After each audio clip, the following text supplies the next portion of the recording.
की कहानी की शुरुआत एक लाइव तस्वीर से करते हैं। एक वीडियो है और इस वीडियो से इस कहानी की शुरुआत। ये जो आप इस वक्त अपनी स्क्रीन पर वीडियो देख रहे हैं, ये हरिद्वार डिस्ट्रिक्ट के लक्सर इलाके में एक ब्रिज की तस्वीर है, एक फ्लाईओवर की। लास्ट वेंसडे यानी 24 दिसंबर की बात है। 24 दिसंबर को एक कैदी को रुड़की जेल से निकालकर लक्सर ले जाया जा रहा था। वहां की एक कोर्ट में पेशी थी। पुलिस की सुरक्षा में 3 पुलिस वाले जिनके पास हथियार हैं, वो उस कैदी को अपने साथ उस गाड़ी में बिठाते हैं और उसके बाद रुड़की जेल से लक्सर की कोर्ट तक ले जा रहे हैं।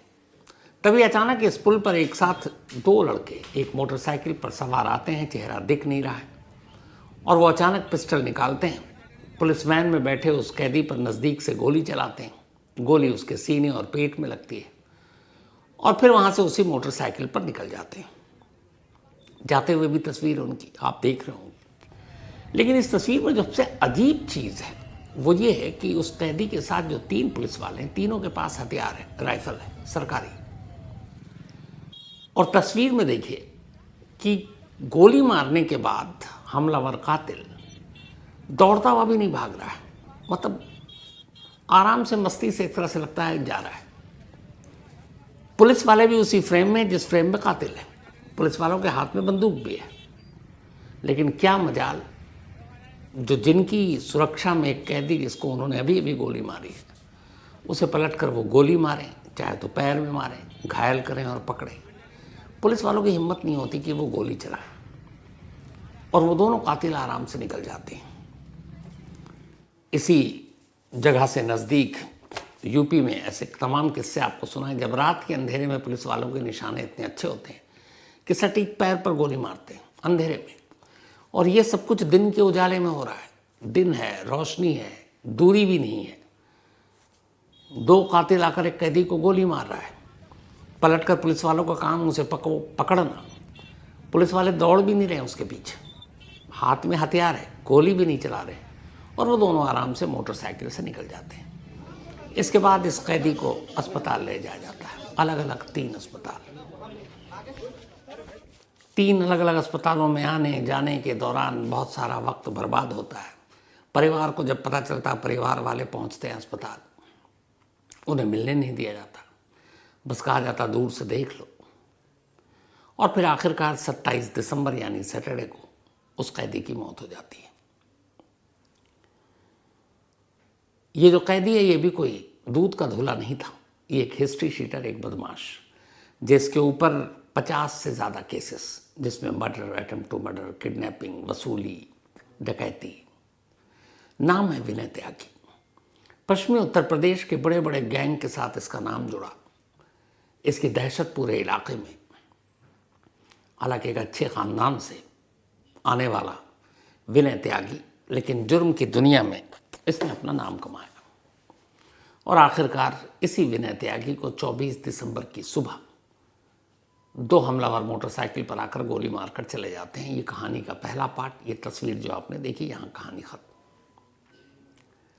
अब सवाल है कि विनय त्यागी एक क्रिमिनल है, हिस्ट्री शीटर है, उसको गोली मारी तो पहली चीज़ तो ये आएगी कि दुश्मनी इतनी कि कोई भी गोली मार सकता है।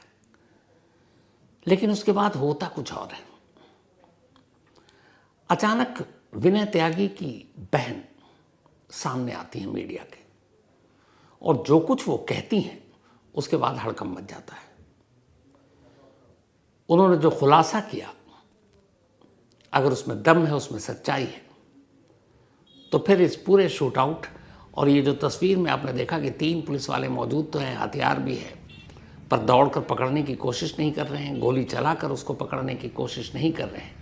अगर बहन की बयान में, उनके दावे में सच्चाई है तो फिर इस तस्वीर की कहानी अपने आप आपको समझ में आ जाएगी।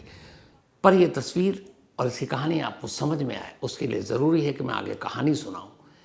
विनय त्यागी, इस हिस्ट्री शीटर की बहन, क्या कुछ कह रही हैं, उसे आप सुनिए। ये सब जो करा गया है, जो भी खतरा बता रहे हैं, ये स्थिति जानबूझ के साजिश के तहत लाई गई है। बिल्कुल शुरू से ही मैंने मीडिया को पहले भी बताया है कि 750 करोड़ रुपए का मामला है ये, जो ईडी के छापे की वजह से था। और ये ईडी ने क्या नाम है ईडी के से छापे से बचने के लिए, उसके घर पे भी छापा पड़ा है, उसने ईडी से बचने के लिए डॉक्टर प्रमोद के यहाँ पे ये पैसा रखा था। और ये बात विनय त्यागी को भी बताई थी उसने, डॉक्टर प्रमोद ने, और उन दोनों ने ही ये प्रोग्राम बनाया था कि इसको ईडी को दे देते हैं। विनय त्यागी की पहले से ही उससे थोड़ी सी खुन्नस चल रही थी आपस में उनकी, क्योंकि जब प्रमोद का जब इलेक्शन वगैरह हुए थे तब उसने उसको काफी परेशान किया था विनय त्यागी को। डॉक्टर किसने, सुभाष त्यागी ठेकेदार ने, उनकी बात कर रही हूँ, ठीक है। उन्होंने उसको बहुत परेशान किया था, राजनीतिक रूप से भी परेशान किया था, और धमकियां वगैरह दी थी काफी, और मुकदमे वगैरह भी लगाए थे। तो तब उस वजह से उन्होंने सोचा कि हम इसको ईडी को पैसा दे देते हैं। जब वो ईडी को पैसे लेके जा रहा था लेने के लिए, तब ये सब कुछ साजिश करी गई कि इसको पकड़ा दिया जाए। तो उसको पकड़ा दिया गया। फिर तो उसको पकड़ लेंगे, तो वो जब वो पकड़ने के लिए भागे होंगे तो उसको वो लेके भाग गया, पैसा वो लेके भाग गया फिर, है ना, कि भाई मुझे पकड़ रहे हैं। तो वो बचने की कोशिश कर रहा था, तो उसको पकड़ा, फिर उसकी बीवी को भी बैठाया कि तेरी बीवी को भी हम मार देंगे, किसी को पता भी नहीं चलेगा। पुलिस कहीं भी कोई इसका वो नहीं है, मेंशन नहीं कर रखा उन्होंने, कानूनी रूप से किसी को नहीं उठा रखा। तो उन्होंने 2 दिन तक रखा है उसको, सब कुछ रिकवरी हो गई है, सब कुछ। उसके बाद उसकी वाइफ को छोड़ा है उन्होंने, है ना, वहां से जाने दिया कि तुम अब जा सकते हो, यहाँ पे सब कुछ ले लिया है। तब उन्होंने वो माल देखा था, उसमें सारे पेपर थे, कागजात थे, बहुत सारी जमीन जायदाद के जो भी होंगे, बेनामी संपत्ति या जो भी कुछ था, तो पैसों का लेन देन, सब कुछ उसके पूरे पेपर थे, पूरा बैग था। इसी तरीके से पैसे का भी बैग था और ज्वेलरी का भी बैग था, बहुत सारा था। ये 700 करोड़ रुपए की कहीं ऐसे वैसे नहीं होते हैं, ठीक है। तो अब आपको पता है कि इतना बड़ा आदमी साजिश भी कितनी बढ़िया कर सकता है ना, आदमी खूब किसी को भी खरीद सकता है ना। और उसके बाद उन्होंने, जब वो जेल चला गया, तो देहरादून में ये साजिश करी गई कि अब अपना हमारा किसी का नाम ना आए, इसको मार दिया जाए विनय त्यागी को। तो इसके लिए उन्होंने झूठी एप्लीकेशन लिख के वहां पे जेल में भेजी, उसको दी जेलर को, कि निशी त्यागी के नाम से, उसकी पत्नी के नाम से, कि ये इनको रुड़की भेज दिया जाए, हम यहाँ पे नहीं चाहते। जब वहां फोन गया कि आपने ऐसे ऐसे कोई एप्लीकेशन दी है, तो उन्होंने मना कर दिया कि नहीं, मैंने ऐसी कोई एप्लीकेशन नहीं दी है और हम यहाँ पे संतुष्ट है, हमें कोई परेशानी नहीं है।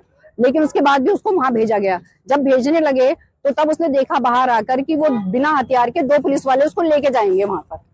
तो इसका मतलब है कि पूरी तैयारी थी कि उसी वक्त खत्म कर दें, है ना। तो उसने वहां पे शोर शराबा किया, जिसकी वहां पे सीसीटीवी फुटेज वगैरह सब होगी। उसने कहा कि मैं बिल्कुल नहीं जाऊंगा इनके साथ जब तक हथियारबंद आदमी नहीं आएंगे। तो फिर वो आए, उसके बाद वो लेके रुड़की गए। रुड़की में जाने के से पहले ही उन्होंने इतनी बढ़िया होशियारी गेम खेल रखा था, क्योंकि वो धमकी देते थे कि तुम जो निशी त्यागी, तुम अपने घर बैठे रहो, तुम पैरवी पे आओगी तो हम तुम्हें गिरफ्तार करवा देंगे, तुम्हें भी बदमाश बनवा देंगे, तुम्हें भी घोषित करवा देंगे, तेरे बच्चों को भी करवा देंगे, या फिर हम तुझे भी जान से मरवा देंगे। तो कुछ ना कुछ ऐसा करेंगे कि तू अपने पति का चेहरा नहीं देख पाएगी। लेकिन वो मान नहीं रही थी, तो उन्होंने फर्जी मुकदमा कर दिया। वो जाती रही, उसको पता भी नहीं था कि मेरे ऊपर मुकदमा कर दिया अलगसर में, है ना। तो फिर बाद में पता चला कि उसपे वहां पे कि दोनों हस्बैंड वाइफ के नाम पे, विनय त्यागी और निशी त्यागी के नाम पे, वहां पे अलगसर में एक फर्जी मुकदमा धोखाधड़ी का डाल दिया गया है। और अभी 3-4 दिन पहले भी पुरकाजी में, मतलब इस घटना से 1-2 दिन पहले पुरकाजी में सेम बिल्कुल वैसा ही एक और फर्जी मुकदमा डाला गया, जिसका हमें पता भी नहीं चला। वो FIR भी लग चुकी है उसमें, है ना। तो ये जानबूझ के हो रहा है और पूरे ऊपर के स्तर से हो रहा है। ऐसा तो नहीं हो सकता कि FIR भी हो रही है, सब कुछ हो रही है और किसी को पता भी नहीं चल रहा है ना। तो इन्वॉल्व किया, मैं नाम तो ले रही हूँ आपके सामने, जो सुभाष त्यागी ठेकेदार, वो खुद बता रहा है, उसने खुद बताया, गोली लगने के बाद भी बताया, है ना। हम ये चाह रहे हैं कि अब ये जो भी कुछ उसने इलाज में देरी करी है, रास्ते में पब्लिक ने सब कुछ देखा है वीडियो में, उसके घर जाके धमकी दी गई है, उसके ससुराल वालों को धमकी दी गई है, उसका भी हमारे पास प्रूफ है कि उन्होंने धमकी दी है कि हम लोग उसे रिमांड पे लेके जाएंगे और आप में से कोई भी वहां पे नहीं आएगा। परिवार के लोग थे, इसीलिए उनको परेशानी हुई, इसीलिए उन्होंने 2-3 जगह गाड़ी रोकी, उनको धमकाया कि आप यहाँ से जाओ, नहीं तो तुम्हें अरेस्ट कर लेंगे हम लोग। तो जब वो दूरी पे चले गए, तब वो जानबूझ के पुल पे से लेके गए जहाँ पे उन्होंने गोली चलाई। और वो बार बार फोन आ रहा था सुभाष त्यागी का कि इसको छोड़ना नहीं है। वो साफ कह रहा है कि मैं, उसने बताया ये बात मेरे बच्चे को कि इसने कहा कि वो फोन कर रहे थे, धमकी दे रहे थे, है ना। और मैं उनको कह रहा था कि मुझे इस तरह से मत करो, मुझे जाने दो, है ना। मैं निकलने की कोशिश कर रहा था, तभी वो लड़के आ गए और उन्होंने गोली मारी है उसको, है। और उसके बाद वो 2 घंटे के रास्ते को उन्होंने कम से कम 5, 6, 7 घंटे लगा दिए और जानबूझ के घूम के उसको वो लेके आए। और सब सारे परिवार को, आज भी जो यहाँ पे जो हॉस्पिटल में लोग आ रहे हैं ना, उनको सबको धमकाया जा रहा है, उनके घर पे भी पूछा जा रहा है, उनसे अलग से पूछा जा रहा है, तुम कहाँ रहते हो, तुम्हारा क्या नाम है ना। तो और लोगों से भी पूछा जा रहा है ये कौन है, कौन से गांव का है। और उनके परिवार वालों को धमकाया जा रहा है कि सबको छोड़ेंगे नहीं, सब पे मुकदमे कर देंगे। और इसकी लड़की की सुरक्षा भी हमने मांगी है, इसीलिए क्योंकि इसको कह रहे हैं कि ये बोल रही है, मीडिया में आ रही है, तो इसको भी नहीं छोड़ेंगे हम, और ना उसके बच्चों को छोड़ेंगे, दूसरों को। अभी तो पत्नी को फरार बताया है, वो अपने पति को देखने नहीं आ सकती, यही वो चाहते थे। अब वो चाह रहे हैं कि ये यहाँ आए और अरेस्ट करके उसे जेल में डाल दें, मतलब पूरे परिवार को बदनाम करना चाह रहे हैं। हम सब पढ़े लिखे लोग हैं, सभ्य लोग हैं, नौकरी करने वाले हैं, किसी की कोई हिस्ट्री ऐसी नहीं है। इसलिए अगर वो ये सोचता है कि वो ऐसा कर सकता है तो उसे हम बिल्कुल भी नहीं करने देंगे। सड़क पे आ जाएंगे और सुनेगी, सब क्यों नहीं सुनेगी, बीजेपी सरकार सुनेगी। योगी सुनता है कि नहीं सुनता है, ऐसी धानी जी को भी सुनना पड़ेगा। मैंने पापा से जाके पूछा कि क्या आप बता सकते हैं कि ये किसने किया है, तो उन्होंने मुझे साफ शब्दों में बोला, बेटा ये सुभाष त्यागी ने करवाया है। उन्होंने पूरा बोला, सुभाष त्यागी ठेकेदार ने करवाया है और ये सब उसकी करी धरी है। अब यहाँ पे जितने भी लोग हैं, वो जितने भी हॉस्पिटल स्टाफ हैं, वो उसके अंडर प्रेशर है। हॉस्पिटल में चाहे डॉक्टर एक दो ना हो, उनके अंडर प्रेशर, डॉक्टर नहीं है, डॉक्टर ट्रीटमेंट कर रहे हैं अच्छे से, लेकिन जो हॉस्पिटल स्टाफ, जो सिक्योरिटी है, उनको पुलिस अंडर प्रेशर ले रही है कि आप हमें या तो उनके पास जाने दीजिए, जिसमें वो जाने नहीं दे रहे क्योंकि आईसीयू में जाने नहीं देते। 700 से 750 करोड़ रुपए का मामला। एक हिस्ट्री शीटर जिसको जेल से निकाला गया कोर्ट में पेशी के नाम पर, सरेआम एक पुल पर 2 हमलावर आते हैं, उससे मारते हैं, चले जाते हैं, पुलिस वाले उसे पकड़ते भी नहीं है, ना गोली मारते हैं। और अब बहन का ये खुलासा। तो कहानी क्या है? इस कहानी की शुरुआत होती है 16 सितंबर को। 16 सितंबर को देहरादून में एक डॉक्टर है वहाँ पर, डॉक्टर प्रमोद त्यागी।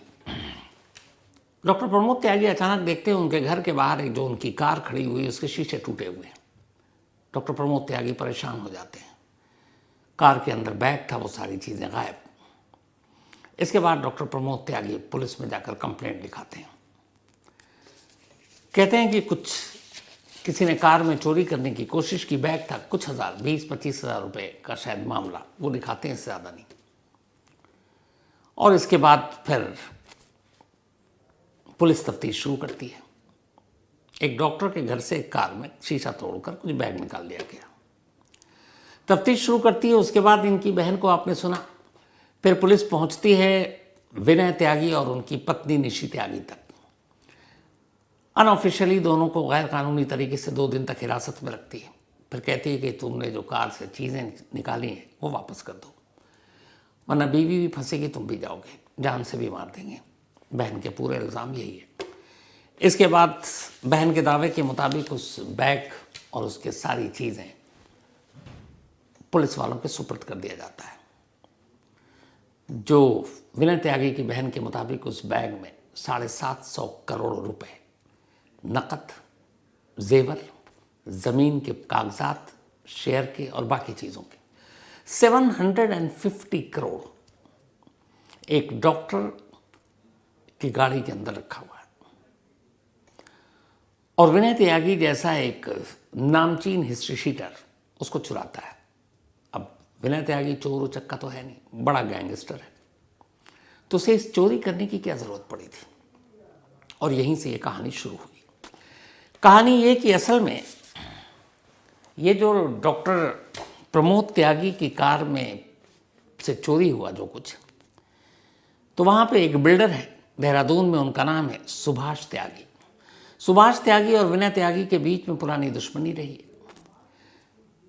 विनय त्यागी की बीवी ने कभी चुनाव लड़ा और उधर से सुभाष त्यागी के भी, तो उसी चुनाव के दौरान दोनों में अनबन हुई, फिर दुश्मनी चलती रही।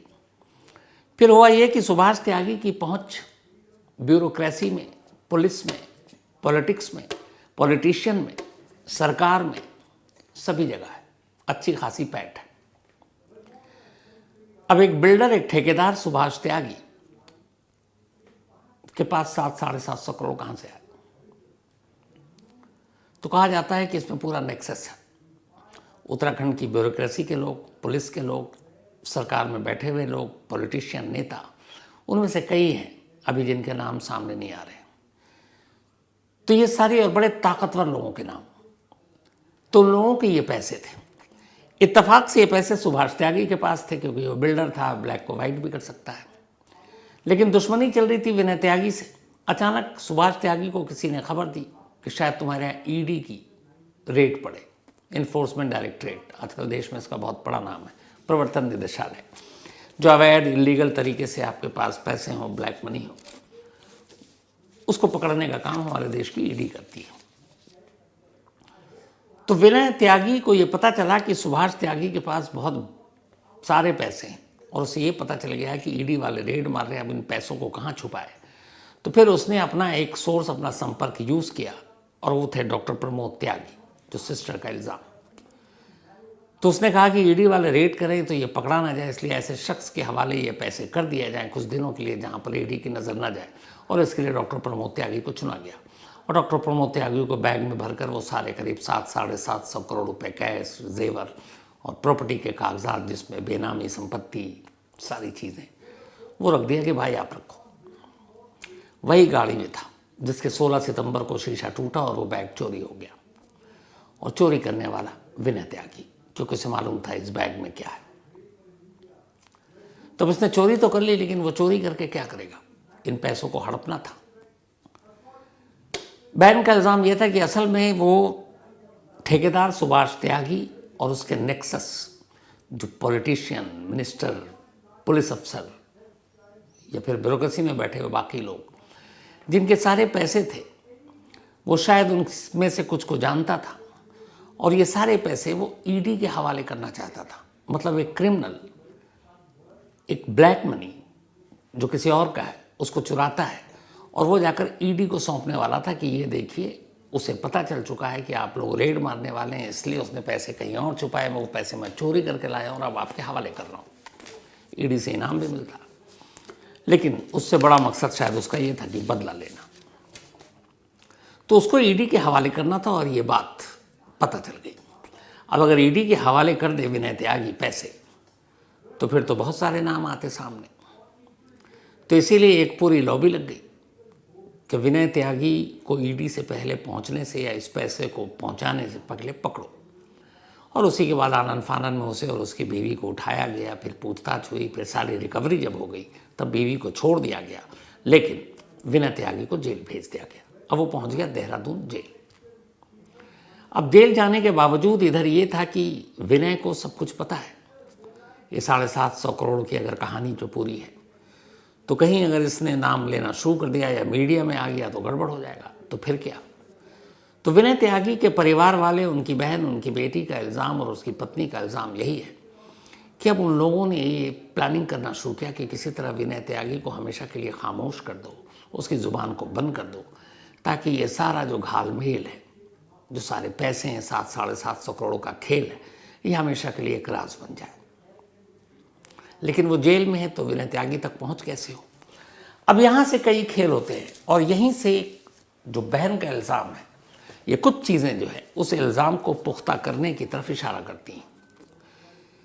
विनय त्यागी को देहरादून जेल में रखा गया। अब वो देहरादून जेल में है। अचानक एक रोज़ जेलर के पास एक खत आता है। उस खत में विनय त्यागी की बीवी का नाम लिखा था, निशी त्यागी। लेटर में ये लिखा था कि हमारे पति को देहरादून जेल में खतरा है, इसलिए उन्हें इस जेल से निकाल कर रुड़की जेल शिफ्ट कर दिया जाए, वो ज़्यादा सेफ है। इसके बाद जेल से एक फ़ोन जाता है विनय त्यागी की वाइफ निशी त्यागी के पास और कहा जाता है कि आपकी एक एप्लीकेशन आई है कि आप अपनी पति की जेल को शिफ्ट कराना चाहती हैं। क्या एप्लीकेशन आपने भेजा और क्यों कराना चाहती हैं? निशी त्यागी हैरान, विनय त्यागी की वाइफ। उसने कहा मैंने तो कभी शिकायत ही नहीं की, न मैंने कोई लेटर भेजा कि मेरे पति के जेल को आप शिफ्ट करें और रुड़की भेज दें। देहरादून में वो ठीक हैं और हमें देहरादून जेल पर पूरा भरोसा है। अब हैरान ये कि आखिर कौन ऐसा शख्स है जो जेल ट्रांसफ़र करने के लिए लेटर लिख रहा है, और वो भी विनय त्यागी की बीवी के नाम पर।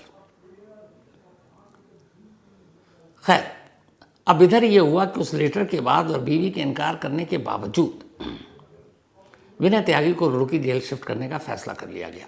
किसका फैसला था मालूम नहीं, परिवार ने नहीं बोला, खुद विनय त्यागी ने नहीं कहा। इसी दौरान एक रोज़ अचानक उसे देहरादून जेल से निकाला गया और कहा गया आज आपको रुड़की जेल शिफ्ट करना है। जब विनय त्यागी बाहर निकला तो देखा कि एक गाड़ी और 2 पुलिस वाले, और उनके पास कोई हथियार नहीं और उन्हीं के साथ रुड़की जाना है। वो समझ गया दाल में कुछ काला है। उसने हंगामा कर दिया, शोर मचाया कि मैं इनके साथ तो बिल्कुल नहीं जाऊंगा, अगर भेजना है तो मुझे हथियारबंद पुलिस वालों के साथ भेजिए, क्योंकि अगर रास्ते में हमला हो गया जिसकी उम्मीद है, मेरी जान के पीछे बड़े बड़े लोग हैं, तो मैं क्या करूँगा। उस हंगामे के बाद फिर ये हुआ कि ठीक है। इसी के बाद फिर हथियारबंद पुलिस के साथ विनय त्यागी को देहरादून जेल से रुड़की जेल शिफ्ट कर दिया गया, जिसमें न विनय त्यागी की मर्जी थी, ना उसके परिवार की किसी की, न किसी ने एप्लीकेशन दी मर्जी के खिलाफ। अब ऐसा क्यों किया, ये उत्तराखंड का जेल प्रशासन इसका जवाब देगा, और अब जवाब देना पड़ेगा। अब वहां पहुंच गया, परिवार वाले डरे हुए हैं, विनय त्यागी को पता है कि कुछ गड़बड़ है।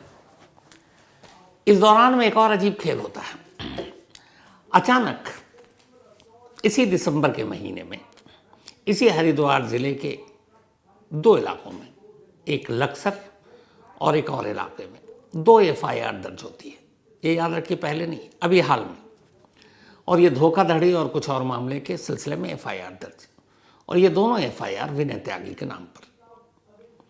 अब FIR दर्ज होने का मतलब ये होता है कि आपके खिलाफ मुकदमा है। अब आपको पुलिस को चाहिए आपसे इंट्रोगेशन के लिए, आप पुलिस इंट्रोगेट करेगी, लेकिन ऑलरेडी वो जेल में है, तो फिर इसके लिए कोर्ट से ज़रूरी इजाज़त भी लेगी, और इसी केस में फिर कोर्ट में पेशी भी होगी। तो आनन फानन में दिसंबर में ही 2 मुकदमे लक्सर और एक और जगह है जहां पर ये दर्ज करते हैं। अब वहां दर्ज होने के बाद ये होता है कि 24 दिसंबर को लक्सर कोर्ट में विनय त्यागी को पेश करना है। विनय त्यागी पहले ही अपनी जान का खतरा जता चुका है। वीडियो कॉल के जरिए भी आजकल देश भर की अदालतों में कॉन्फ्रेंसिंग होती है और पेशी हो जाती है, वो भी इस्तेमाल हो सकता था, लेकिन ऐसा नहीं हुआ। होता यह है कि विनय त्यागी को 24 दिसंबर की सुबह रुड़की जेल से निकाला जाता है 3 पुलिस वालों के साथ, तीनों के पास हथियार, और लक्सर जेल ले जाया जा रहा है, जिसकी तस्वीर आपको शुरू में दिखाई। और अब वो रुड़की से निकला और लक्सर की तरफ रवाना हो रहा है। तभी इस पुल पर जहां ट्रैफिक है और ट्रैफिक की वजह से गाड़ी की रफ्तार स्लो है, कातिल पहले से ही पीछा कर रहे हैं। जहां पे उन्होंने देखा कि ट्रैफिक ज़्यादा है, गाड़ी की रफ्तार स्लो है, मोटरसाइकिल से उतरते हैं, बेखौफ गोली चलाते हैं। 3 पुलिस वाले पर उन्हें कोई परवाह नहीं, और गोली मारकर टहलते हुए वहां से निकल जाते हैं। विनय त्यागी और उसके परिवार का डर सही साबित हुआ। इसके बाद भी फिर लापरवाही होती है, इलाज में लापरवाही, 3 अस्पताल ले गए। मतलब ये तय करना चाहते थे सबकी किसी तरह ये बचे नहीं, और आखिर में 3 दिन की जद्दोजहद के बाद सैटरडे को 27 दिसंबर को एम्स में विनय त्यागी की मौत हो जाती है। अब मौत होने के बाद ये वीडियो और सारी चीज़ें सोशल मीडिया पर तैरने लगती हैं। विनय त्यागी का परिवार, उसकी बहन, उनकी बेटी सब सामने आती हैं और इल्ज़ाम लगाना शुरू करती हैं। तो फिर उत्तराखंड पुलिस प्रशासन में भी थोड़ा हड़कंप मचता है, और उसके बाद फिर जो हरिद्वार के SSP हैं वो बयान देते हैं कि हाँ, ये भी आप देखिए कि रिकॉर्ड पर कि इस शूटआउट के बाद जो 3 पुलिस वाले थे, तीनों के पास हथियार थे, पर उन्होंने उसका इस्तेमाल नहीं किया। उनकी सुरक्षा में, उनकी कस्टडी में विनय त्यागी की मौत थी, इसलिए उन तीनों को सस्पेंड किया जा रहा है, और उन्होंने अपना ड्यूटी शायद ढंग से नहीं निभाया। ये मेरे शब्द नहीं है कि एक्शन नहीं लिया, ये खुद वहाँ के SP के हैं, ये भी रिकॉर्ड पर है, ये भी सुनिए उनको। लक्सर फ्लाईओवर के पास में पुलिस अभिरक्षा में न्यायालय पे ले जाते वक्त अभियुक्त विनय त्यागी, जिसमें करीब 4 दर्जन के आसपास अभियुक्त पंजीकृत किए गए थे, और उनको पर्याप्त सुरक्षा में लेके भी जाया जा रहा था। लेकिन इस बीच 2 हमलावरों द्वारा हमला करते हुए इनको घायल किया गया था। इनको तत्काल एम्स तक इनको रेफर किया गया था, जहां इनका इलाज चल रहा था। इसी बीच पुलिस ने दोनों ही हमलावरों को पकड़ा है, दोनों को न्यायिक परीक्षा में भेजा जा चुका है। उनके द्वारा आपसी रंजिश में ये घटना करना कारित किया गया था, किंतु आज सुबह हमें सूचना मिली है कि एम्स में अभियुक्त विनय त्यागी की मृत्यु हो चुकी है। तो SSP साहब खुद कह रहे हैं कि हाँ, पुलिस वालों ने अपना फर्ज ढंग से नहीं निभाया। अस्पताल में 3 अस्पताल बदले गए, जेल बदली गई, परिवार वालों के नाम पर झूठा एप्लीकेशन जेल पहुंचा। ये सारी चीज़ें कहीं ना कहीं तो शक पैदा कर ही रही हैं कि आखिर ये हुआ क्या। तो क्या वो 700-750 करोड़ का जो मामला है, जिसमें बड़े बड़े लोग हो सकते हैं, वो सच है? जो विनय त्यागी की बहन लगातार मीडिया और सोशल मीडिया पर कह रही है, वो सच है? अगर है तो फिर इसमें उत्तराखंड के बड़े बड़े लोगों के नाम सामने आ सकते हैं, लेकिन आएंगे कैसे? इस मामले में अभी एक रिपोर्ट है कि शायद एक स्पेशल इन्वेस्टिगेशन टीम बना देगी उत्तराखंड सरकार, लेकिन वो भी तो उत्तराखंड के ही अंदर में, उन्हीं की सरकार उन्हीं के अंडर काम करेगी। तो क्या उनसे आप एक निष्पक्ष इन्वेस्टिगेशन और जांच की उम्मीद रख सकते हैं? अपने ही विभाग, अपने ही डिपार्टमेंट के लोगों के खिलाफ उम्मीद कम है। लेकिन इस पूरी घटना के साथ जो कड़ियाँ जुड़ी हैं, जिस तरीके से मुकदमा, FIR, कोर्ट में पेशी, जेल की अदला बदली, एक गाड़ी से पैसे की चोरी, वो सारी चीज़ें ये बता रही है कि साजिश गहरी है। कितनी गहरी और क्या इस गहराई का सच सामने आएगा, देखिए, उम्मीद करिए।